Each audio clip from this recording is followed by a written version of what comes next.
बिस्मिल्लाहिर्रहमानिर्रहीम। अस्सलाम वालेकुम व रहमतुल्लाहि व बरकातुहू। कैसे हैं आप लोग? गोल्ड ने थोड़ा सा धोखा दिया भाई, और लोग डर गए हैं, बहुत ज़्यादा डर गए हैं। मुझे सुबह से फ़ोन आना शुरू हो गए कि गोल्ड नीचे गिर रहा है जी। देखें, बड़े गौर से बात को समझने की कोशिश कीजिएगा। मैंने वो वीडियो रोज़ाना जो आपको समझाने के लिए बनाता हूँ और विद द चार्ट बनाता हूँ, वो आपके सामने है।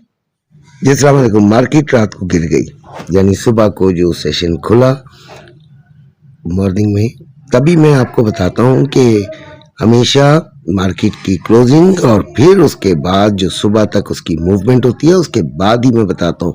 कोई माई का लाल इसीलिए प्रिडिक्शन पहले से नहीं कर सकता। हाँ, रिट्रेसमेंट ड्यू थी, इसमें कोई शक नहीं है। अगर कोई बता रहा था कि नीचे जा सकती है तो वो गलत नहीं बता रहा था, रिट्रेसमेंट ड्यू थी। यही वजह है कि जो बड़े स्टॉक वाले हैं, जिनको गोल्ड जिन्होंने काफ़ी सारा अपने पास होल्ड किया हुआ था, उनको बार बार ये कहता कि वो निकलना चाहें तो 25% से एटलीस्ट निकलें, ताकि उनका जो रिस्क है वो थोड़ा सा कम हो। क्योंकि बड़े स्टॉक वालों का 10 तोले पे भी अगर 4,000 3,000 का फ़र्क आता है तो एक बड़ा फ़र्क कहलाता है। हाँ, 2-3 तोले वालों के लिए कोई इतनी बड़ी बात नहीं होती। अच्छा जी, खैर, अब सिलसिला ये है कि मार्केट रिट्रेस की है, मार्केट नीचे आई है। इसको ब्रेक ऑफ स्ट्रक्चर नहीं कहिएगा कि जी बुलिश से ट्रेंड तब्दील हो गया है। अभी तक तो ये चीज़ वाज़ेह नहीं हुई है। मार्केट का ये एक ऐसा पॉइंट है जो 35-33, जहाँ से इसको मज़ीद ऊपर आना चाहिए। कम से कम 35-50s में एक दफ़ा फिर इसको एंट्री लेनी चाहिए। ये एक जो अभी कैंडल बना रही है, वो अगर आपकी एक अच्छी ग्रीन ख़त्म होती है तो फिर आपके लिए बहुत ज़्यादा चांसेस हैं कि ये मार्केट 35-50s तक जा सकती है। और अगर वहाँ पर ये स्टे कर गई तो फिर ये एक एवर हाई दोबारा लगाएगी, अदरवाइज़ वहाँ से फिर ये रिट्रेस करके नीचे आ सकती है। मार्केट ने जब भी अपना बड़ा हाई लगाना होता है तो मार्केट अब एक अच्छी रिट्रेसमेंट लेने के बाद, अपने निचले लेवल तक आने के बाद, ये फिर पंप होती है और फिर अपना जो है वो हाई की तरफ ये जाती है। लिहाजा बहुत एहतियात कीजिएगा, और ट्रेडिंग में एसएल कीज बहुत ज़्यादा ज़रूरत है, जिसको लगाना ज़रूरी है। अच्छा जी, गोल्ड 35-31 पर है, ठीक है। और इसका जो रेट है फिजिकल गोल्ड का, वो है 3,73,350 रुपये में बाइंग पीस की, और 3,74,350 रुपये में सेलिंग। थोड़ा सा गिरेगा आज। अच्छा जी, और जो आपका रबा है वो 3,69,850 रुपये में बाइंग और 3,70,850 रुपये में सेलिंग हो रही है। देखिए, गोल्ड जब अपने बिल्कुल हाई पे जाता है तो रिट्रेसमेंट ड्यू होती चली जाती है। रिट्रेसमेंट ड्यू होती है, उसकी वजह ये होती है कि कुछ प्रॉफिट टेकिंग भी तो हक है ना जी। मुझे अगर प्रॉफिट हो रहा है तो मैं मुझे ये हक है कि मैं उस प्रॉफिट से निकल सकूं, प्रॉफिट में निकल सकूं। तो मैं प्रॉफिट से निकला तो यकीनन एक गोल्ड की सप्लाई ज़्यादा होगी, तो वो थोड़ा सा फ़र्क ज़रूर डालेगा।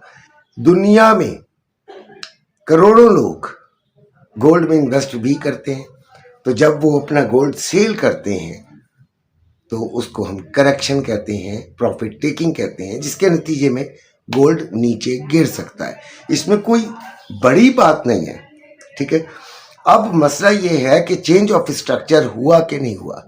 तो चेंज ऑफ स्ट्रक्चर नहीं है जी अभी तक।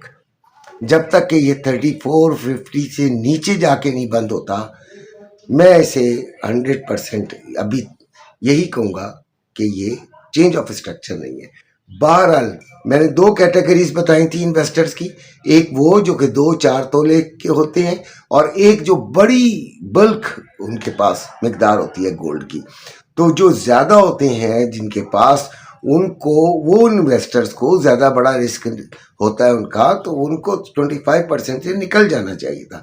बाकियों को मैंने कहा था कि वो भी होल्ड करें, लेकिन आज ज़रूर देखकर फैसला कीजिएगा शाम तक कि आपको निकल जाना चाहिए या रुकना चाहिए। तो अगर छोटे इन्वेस्टर भी निकलना चाहें तो निकल सकते हैं, अगर मार्केट जिस तरह मैंने बताया 34 के लेवल में आ जाए। अच्छा जी, शाम को बड़े इंपॉर्टेंट डेटास भी मौजूद हैं, लिहाजा उनका भी इंतज़ार किया जाएगा और उसके बाद आपको मैं लेवल्स भी बताऊंगा।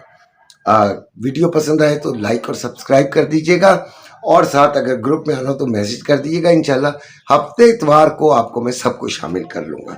इम्पॉर्टेंट डाटा है 5:15 पे एडीपी नॉन फॉर्म एम्प्लॉयमेंट का, और 5:30 पे अनएम्प्लॉयमेंट क्लेम्स का। ये दोनों इम्पॉर्टेंट डाटा हैं, ठीक है, और कल भी बहुत इम्पॉर्टेंट है, तो लिहाजा ख्याल कीजिएगा। रेट कट का अभी भी डिसीजन जो है वो रेट कट की सूरत में ही आना है, कट होगा।